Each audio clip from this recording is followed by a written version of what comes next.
नमस्कार दर्शक मित्रों, मैं हूं दिया खटवानी और स्वागत है आपका के न्यूज में। चलिए गौर करते हैं टॉप 100 खबरों पर। प्रधानमंत्री नरेंद्र मोदी ने गुरुवार को अमेरिका के उपराष्ट्रपति कमला हैरिस से बात की और भारत को वैक्सीन आपूर्ति का आश्वासन देने के लिए अमेरिका की सराहना की। विदेश मंत्रालय ने गुरुवार को कहा कि भारत अपने इस संकल्प पर कायम है कि भगोड़ों को देश वापस लाया जाए और धोखाधड़ी के मामले में वांछित मेहुल चौकसी को वापस लाने के लिए सारी कोशिशें जारी रखी जाए। अमेरिकी राष्ट्रपति ने कहा कि यदि भारत कोविड-19 वैक्सीन का उत्पादन बढ़ाता है तो वो सीमाओं के पार जाकर एक गेम चेंजर की भूमिका निभा सकता है। पंजाब कांग्रेस के अंतर्कलह पर राज्य के पार्टी के विधायकों, सांसदों और मंत्रियों के बाद पंजाब के मुख्यमंत्री कैप्टन अमरिंदर सिंह केंद्रीय कमेटी के समक्ष आज अपना पक्ष रखेंगे। कोरोना काल में जहां एक और लगे नियमों का दड़दले से उल्लंघन कर रहे हैं, वहीं सजग नागरिक पुलिस हेल्पलाइन नंबर 112 पर फोन कर नियम तोड़ने वालों की शिकायतें भी बेहिचक कर रहे हैं। कोरोना की पहली लहर जितनी खतरनाक थी उससे ज्यादा दूसरी लहर साबित हुई। यदि तीसरी लहर इससे भयावह हुई तो क्या होगा, इसी आशंका ने बिल्डरों के करीब 500 करोड़ रुपए के प्रोजेक्ट उधर पर लटका रखे हैं। सीबीएसई की 12वीं की बोर्ड परीक्षा को रद्द करने के फैसले के बाद प्रधानमंत्री नरेंद्र मोदी ने गुरुवार को छात्रों और अभिभावकों के साथ एक वर्चुअल बैठक में अचानक हिस्सा लेकर सबको चौंका दिया। भारत में कोरोना महामारी के खिलाफ वैक्सीन देने की प्रक्रिया भले ही अभी सुस्त हो, लेकिन भारत की वैक्सीन बनाने वाली कंपनियों के प्रति दुनिया का भरोसा लगातार बढ़ता जा रहा है। अमेरिका से भारत व दक्षिण एशिया के दूसरे देशों को वैक्सीन की 70 लाख डोज मिलेगी। इसकी घोषणा अमेरिकी राष्ट्रपति जो बाइडेन ने गुरुवार को की। अमेरिकी राष्ट्रपति की तरफ से जारी घोषणा में बताया गया है कि अमेरिका अगले कुछ महीनों में कुल 2.5 करोड़ डोज वैक्सीन दुनिया के तमाम देशों से साझा करेगा। कोरोना महामारी के कारण पहले से ही परेशान अभिभावकों को शिक्षा सत्र शुरू होने से पहले निजी स्कूलों ने फीस का बोझ लाद दिया है। अभिभावकों और शिक्षा विभाग को बिना सूचना दिए निजी स्कूलों ने 16 से 20% तक शुल्क में वृद्धि कर दी है। भारत ने गाजा पट्टी में हिंसा की जांच के प्रस्ताव पर संयुक्त राष्ट्र महासभा में हुए मतदान में तटस्थ रहने के अपने फैसले का बचाव किया है। साथ ही स्पष्ट कहा है कि यह स्थिति कोई नहीं है। पूर्व केंद्रीय वित्त मंत्री और वरिष्ठ कांग्रेस नेता पी चिदंबरम ने बुधवार को वस्तु एवं सेवा कर के मसले पर भाजपा के नेतृत्व वाली केंद्र सरकार पर निशाना साधते हुए कहा है कि उनसे इस पर प्रणाली को खराब कानून में तब्दील कर दिया है। पिछले 2 सप्ताह में भागलपुर जिले में 1 दर्जन से ज्यादा बच्चे कोरोना से संक्रमित इन्फेक्शन अमॉन्ग चिल्ड्रन हुए हैं। इनकी उम्र 4 से 12 वर्ष तक की है। इनमें जगदीशपुर, बीहपुर और कहलगांव प्रखंड के इन बच्चों में दस्त की भी शिकायत थी। राजधानी में म्यूकोरमाइकोसिस के मामले बढ़ते ही जा रहे हैं, इसलिए फंगस के संक्रमण का खतरा टला नहीं है।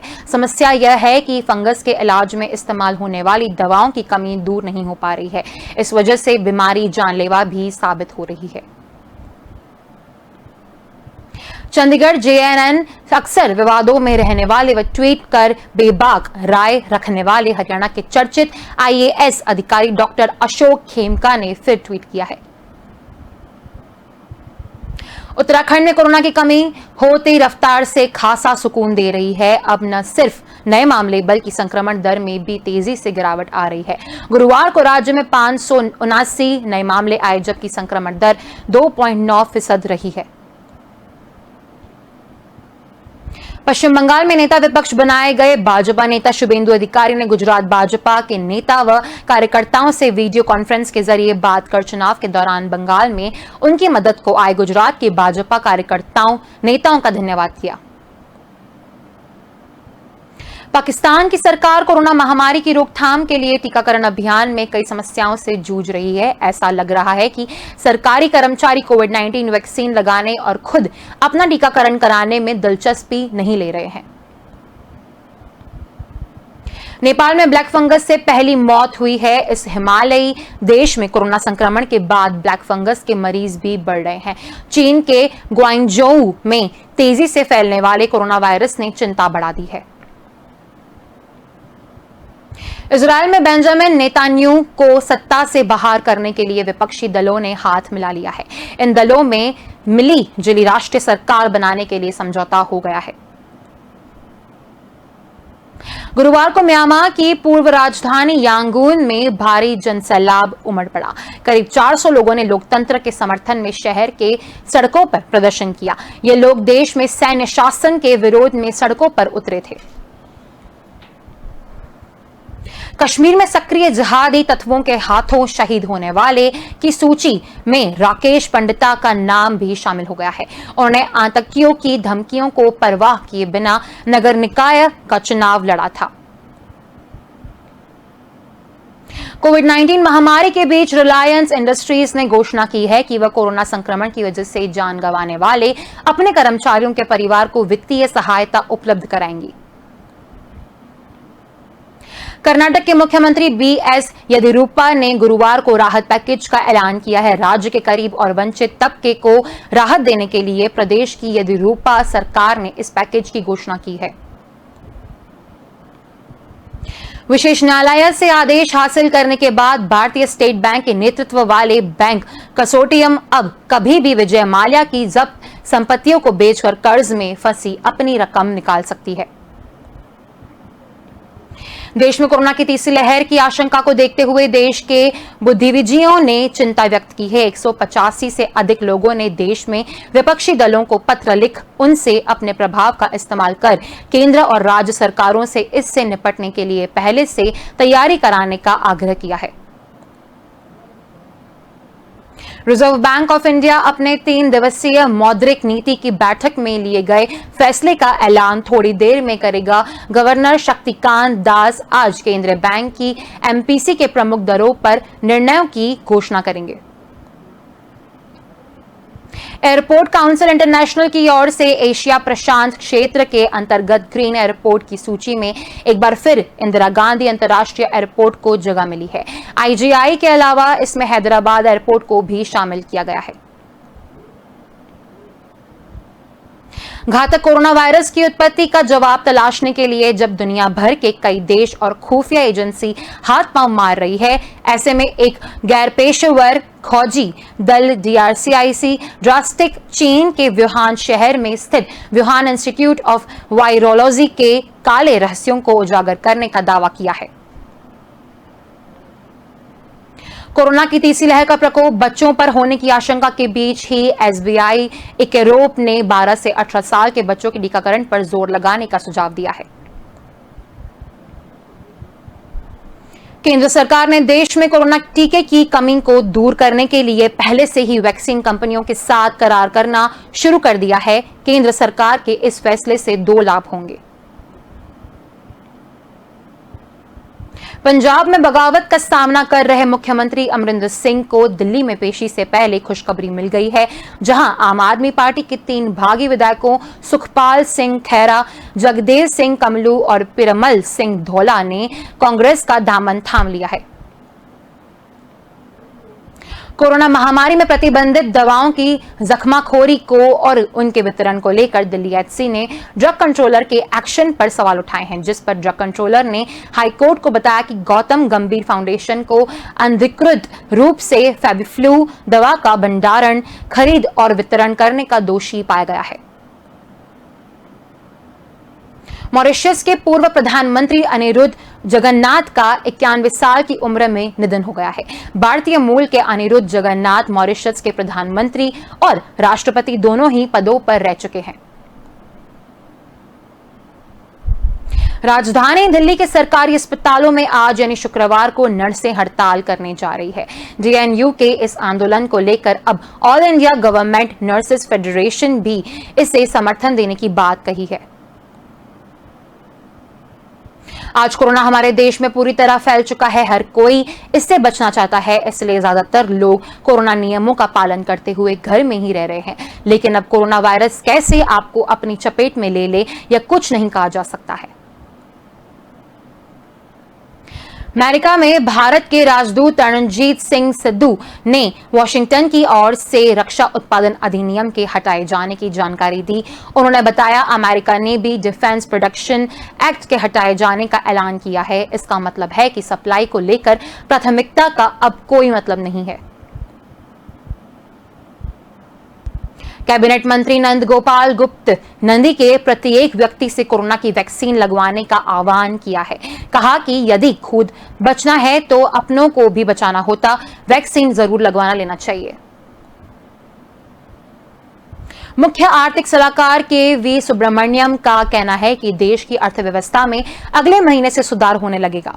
उन्होंने कहा, कोविड-19 की दूसरी लहर के आर्थिक सुधार की गति को प्रभावित किया जाएगा। कोविड महामारी की दूसरी लहर कितनी घातक साबित हुई, इसका एक प्रमाण सैकड़ों बच्चों का अनाथ हो जाना भी है। राष्ट्रीय बाल आयोग के अनुसार इस भयंकर महामारी ने 1700 से अधिक बच्चों के सिर से मां बाप का साया छीन लिया है। देश में कोरोना के कम हो रहे मामलों के बीच आज प्रधानमंत्री नरेंद्र मोदी वैज्ञानिक एवं औद्योगिक अनुसंधान परिषद की एक बैठक की अध्यक्षता करेंगे। केरल में नई एलडीएफ सरकार का पहला बजट शुक्रवार को वित्त मंत्री के.एन. बालगोपाल पेश कर रहे हैं। संशोधित बजट तत्कालीन वित्त मंत्री थॉमस इसका द्वारा पेश किए गए हैं। पिछले बजट का विस्तार होगा। RBI monetary policy committee governor Shaktikanta Das केंद्रीय बैंक की एमपीसी के प्रमुख दरों पर निर्णयों को लेकर प्रेस कॉन्फ्रेंस कर रहे हैं। आरबीआई गवर्नर शक्तिकांत दास ने कहा, आरबीआई की मौद्रिक नीति समिति ने कोविड-19 के असर को खत्म करने के लिए जब तक जरूरत पड़ती है मौद्रिक रुख को उधार बनाए रखने का फैसला किया है। आज भारतीय नौसेना का जहाज संधायक आज सेवा मुक्त हो जाएगा। 40 साल तक राष्ट्र की सेवा करने के बाद नेवल डॉकयार्ड विशाखापट्टनम में आईएनएस संधाक को सेवामुक्ति समारोह आयोजित किया जाएगा। देश में पेट्रोल डीजल की कीमतों में लगातार बढ़ोतरी हो रही है। एक बार फिर 2 दिन बाद तेल की कीमतों में बढ़ोतरी देखने को मिली है। पेट्रोल में 27 पैसे प्रति लीटर को, डीजल में 28 पैसे प्रति लीटर का इजाफा हुआ है।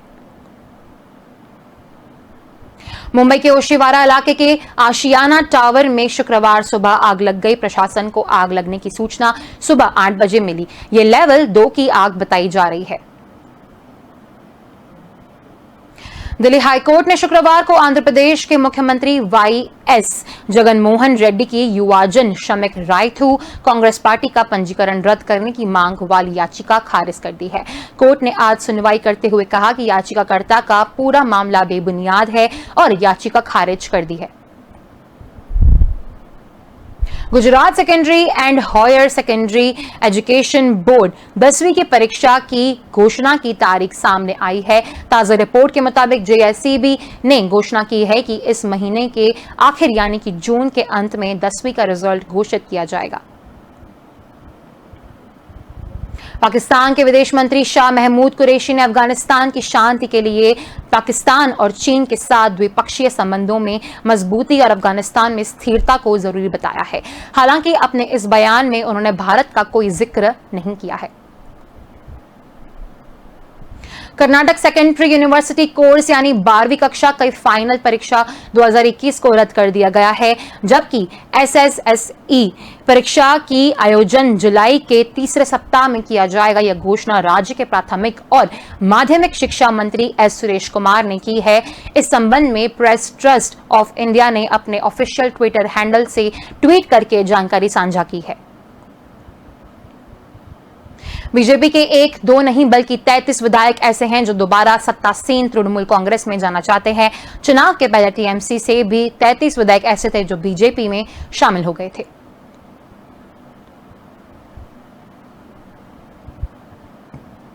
हालांकि बीजेपी प्रवक्ता शमिक भट्टाचार्य ने इसे कोरी अफवाह करार दिया है। उन्होंने कहा कि जो लोग मुझे 33 का आंकड़ा दे रहे हैं, मैं उन्हें 72 की संख्या बता रहा हूं, क्योंकि यह दावा झूठा है। शुभ्रांशु के बीजेपी में जाने की चर्चाएं तब शुरू हुई थी जब उन्होंने अपनी एक पोस्ट के जरिए केंद्र सरकार को ही कटघरे में खड़ा किया था। फेसबुक पर लिखा था कि जितना द्वारा चुनी गई सरकार की आलोचना करने के बजाय आत्मनिरीक्षण करना बेहतर है। हालांकि भट्टाचार्य का कहना है कि शुभ्रांशु ने आवेश में आकर यह पोस्ट लिख दी है। शुभ्रांशु रॉय को बीजेपी ने बीजपुर में से टिकट दिया था, लेकिन वे जीत नहीं सके। टीएमसी भाजपा विधायकों को दोबारा पार्टी में शामिल करने के मामले में जल्दबाजी नहीं करना चाहती। टीएमसी सांसद शुभेंदु शेखर रॉय का कहना है कि शनिवार को दोपहर 3 बजे पार्टी ऑफिस में हमारी मीटिंग है, उसमें इस मुद्दे पर भी बात हो सकती है। उन्होंने कहा कि अब किसी को भी शामिल करने से पहले बहुत सारे सवालों के जवाब तलाशने जाएंगे, जैसे जो आना चाहता है वह पार्टी छोड़कर क्यों गया था, वह वापसी क्यों चाहता है, ये भी देखेंगे कि कहीं ये बीजेपी की साजिश तो नहीं, घुसपैठ की कोशिश तो नहीं। केंद्र और पश्चिम बंगाल सरकार के बीच विवाद का मुख्य मुद्दा रहे मुख्यमंत्री ममता बनर्जी के सलाहकार और राज्य के पूर्व चीफ सेक्रेटरी अलपन बंदोपाध्याय ने केंद्र सरकार की नोटिस का जवाब भेज दिया है। अलपन ने अपने जवाब में लिखा है कि मैंने मुख्यमंत्री के निर्देशों का पालन किया है। अलपन ने अपने जवाब में लिखा है कि मुख्यमंत्री ममता बनर्जी ने मुझे जो निर्देश दिए मैंने उसका पालन किया है। पीएम की बैठक से नदारद होने के सवाल पर उन्होंने सफाई देते हुए कहा है कि 28 मई को मैं मुख्यमंत्री के साथ तूफान प्रभावित उत्तर और दक्षिण 24 परगना जिले का हवाई सर्वेक्षण कर रहा था। केंद्र और राज्य के किसी भी अधिकारी को या इन सरकारों द्वारा अधिकृत व्यक्ति के कामों में बिना उचित कारण के बाधा डालने पर एक्शन लिया जा सकता है। इसके अलावा केंद्र राज्य राष्ट्रीय समिति या राज्य की समिति द्वारा दिए गए निर्देशों का पालन न करने पर भी एक्शन का प्रावधान है। इस एक्ट के तहत 1 वर्ष की जेल या जुर्माना हो सकता है। जेल और जुर्माना दोनों भी लागू किए जा सकते हैं अगर काम में बाधा से या फिर निर्देशों को न मानने से किसी की जान जाती है या नुकसान होता है तो ऐसा करने वाले व्यक्ति को 2 साल की सजा दी जा सकती है। प्रधानमंत्री नरेंद्र मोदी ने गुरुवार रात अमेरिका उपराष्ट्रपति कमला हैरिस से बातचीत की। यह बातचीत हैरिस की पहल पर हुई। बातचीत के दौरान दोनों देशों के रिश्ते मजबूत करने पर विचार हुआ। इस दौरान मोदी ने कोरोना के हालात सुधारने पर हैरिस को भारत आने का न्योता भी दिया है। प्रधानमंत्री ने सोशल मीडिया पर कहा, कुछ देर पहले अमेरिकी वाइस प्रेसिडेंट कमला हैरिस से बातचीत की। अमेरिका ग्लोबल वैक्सीन शेयरिंग के जरिए जो वैक्सीन भारत को दे रहे हैं उसके मैंने सराहना की है। महामारी के दौर में अमेरिका सरकार, कॉरपोरेट सेक्टर और वहां बसे भारतीयों ने जो मदद की है उसने लिए शुक्रिया अदा करता हूं। अमेरिकी राष्ट्रपति जो बाइडेन ने व्हाइट हाउस में मीडिया से बातचीत की। इस दौरान वैक्सीन डोनेशन पर अहम ऐलान किया है। बाइडेन ने कहा, अमेरिका अब 8 करोड़ वैक्सीन डोज डोनेट करेगा। इनमें से 1.9 करोड़ डोज ग्लोबल चेन को वैक्सीन के जरिए दुनिया भर में भेजे जाएंगे। करीब 60 लाख डोज लैटिन अमेरिका और कैरेबिया देशों के जाएंगे। अमेरिकी राष्ट्रपति जो बाइडेन ने व्हाइट हाउस में मीडिया से बातचीत की। इस दौरान वैक्सीन डोनेशन पर अहम ऐलान किया। बाइडेन ने कहा, अमेरिका अब 8 करोड़ वैक्सीन डोज डोनेट करेगा। इनमें से 1.9 करोड़ डोज ग्लोबल चेन को वैक्सीन के जरिए दुनिया भर में भेजे जाएंगे। करीब 60 लाख डोज लैटिन अमेरिका और कैरेबिया देशों को की जाएंगी। मोदी और हैरिस के बीच 21 जनवरी को पहली बार बातचीत हुई है। 20 जनवरी को कमला ने बतौर अमेरिकी उपराष्ट्रपति शपथ ली थी। मोदी ने उन्हें इस पद पर पहुंचने के लिए बधाई दी थी। प्रधानमंत्री ने बाद में सोशल मीडिया पर कमला से बातचीत के बारे में जानकारी दी थी। इजरायल 2 साल में 5वें चुनाव की तफर जाने से फिलहाल बच गया है। 12 साल प्रधानमंत्री रहे बेंजामिन नेतन्याहू अब प्रधानमंत्री नहीं रहे। उनका संतान गठबंधन सरकार के मुखिया नफ्ताली बेनेट लेंगे, लेकिन कहानी यहीं खत्म नहीं होती।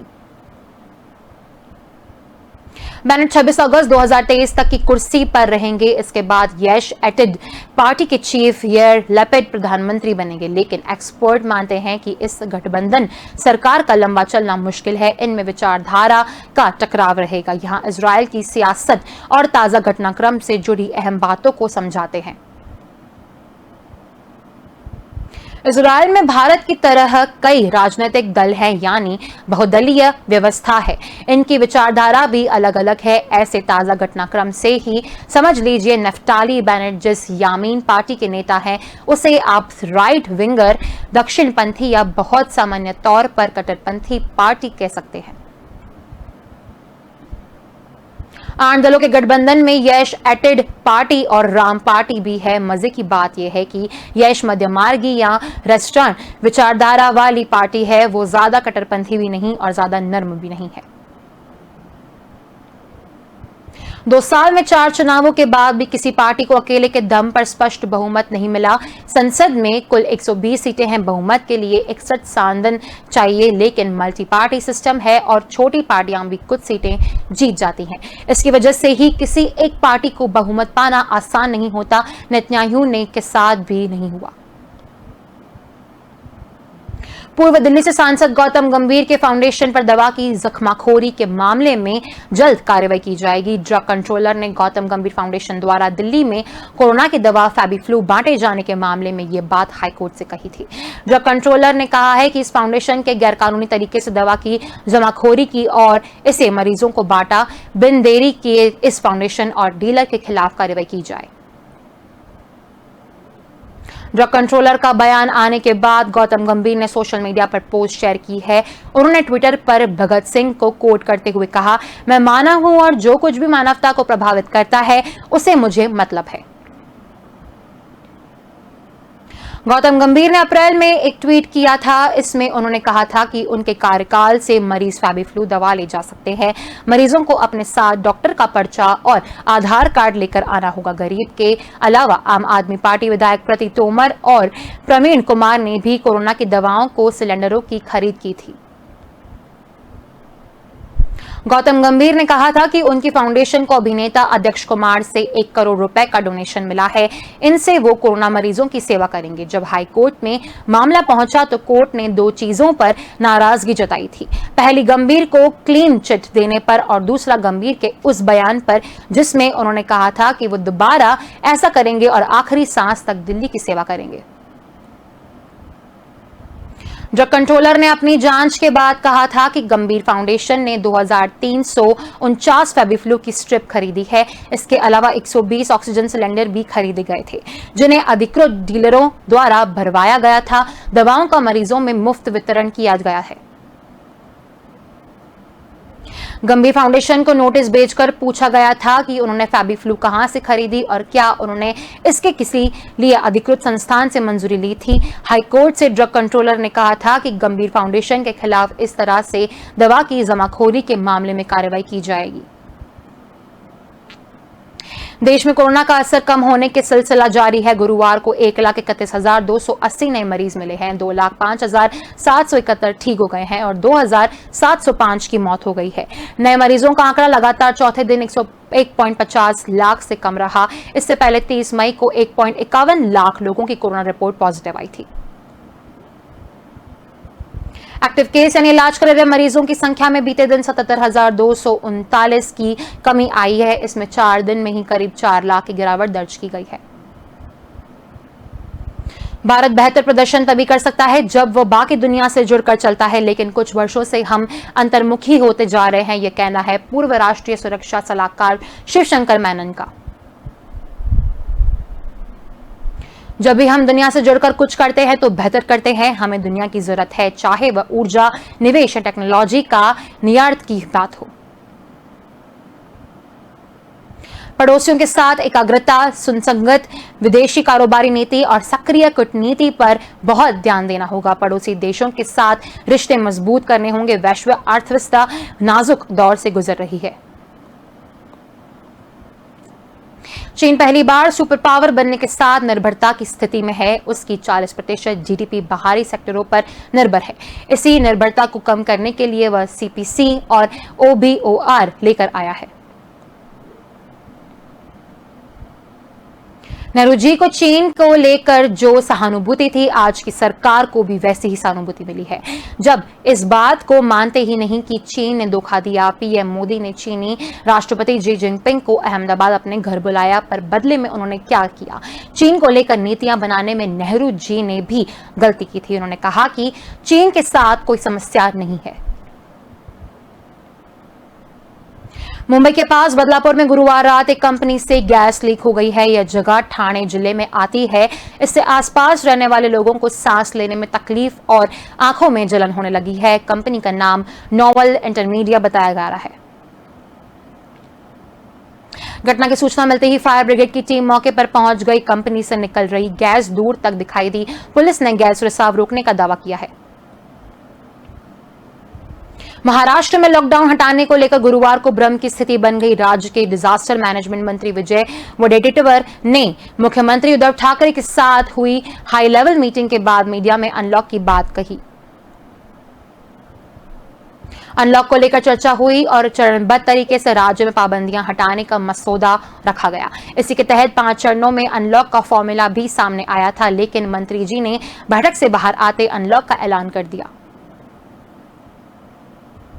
मंत्री जी द्वारा फैलाए गए इन कंफ्यूजन के लिए उन्हें फटकार भी पड़ी। इसके बाद उद्धव सरकार ने अनलॉक को लेकर स्थिति स्पष्ट की। कहा कि राज्य में कहीं भी लॉकडाउन के दौरान लगाए गए प्रतिबंध हटाने का फैसला अभी नहीं किया गया है। मुख्यमंत्री और उप मुख्यमंत्री ने इसे सैद्धांतिक मंजूरी भी दी है। किस जिले में कितना पॉजिटिव रेट है, ऑक्सीजन बेड की उपलब्धता कितनी है, इस आधार पर अनलॉक शुरू करने का निर्णय लिया गया है।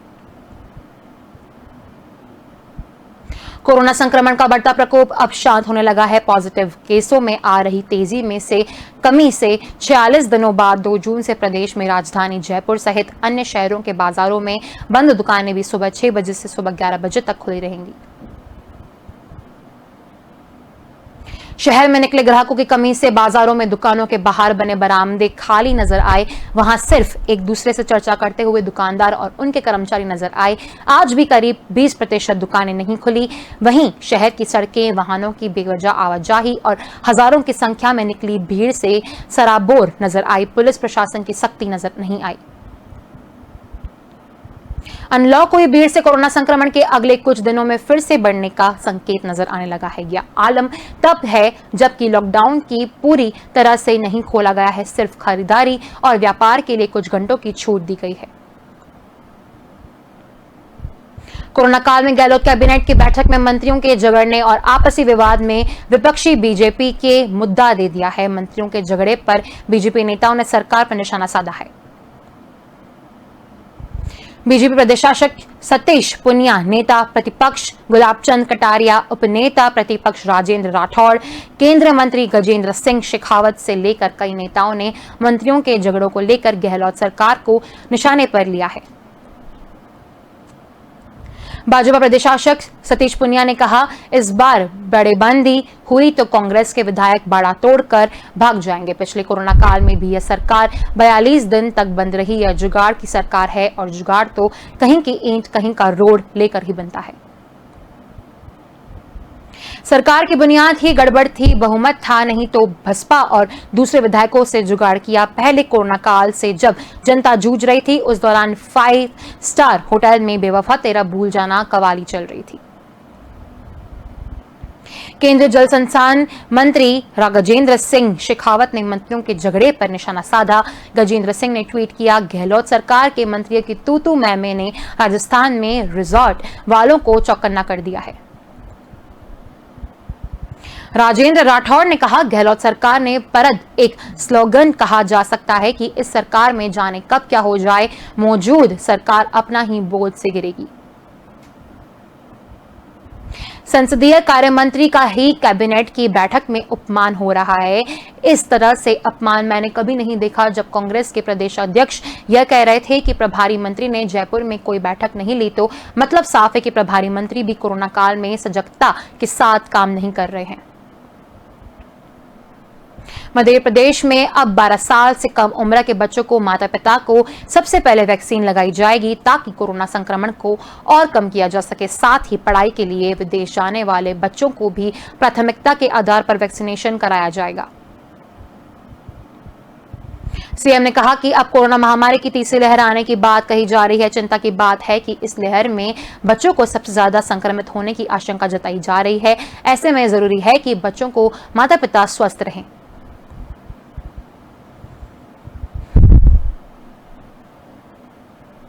तो आज की टॉप 100 खबरों में बस इतना ही। अधिक जानकारी के लिए देखते रहिए के न्यूज। नमस्कार।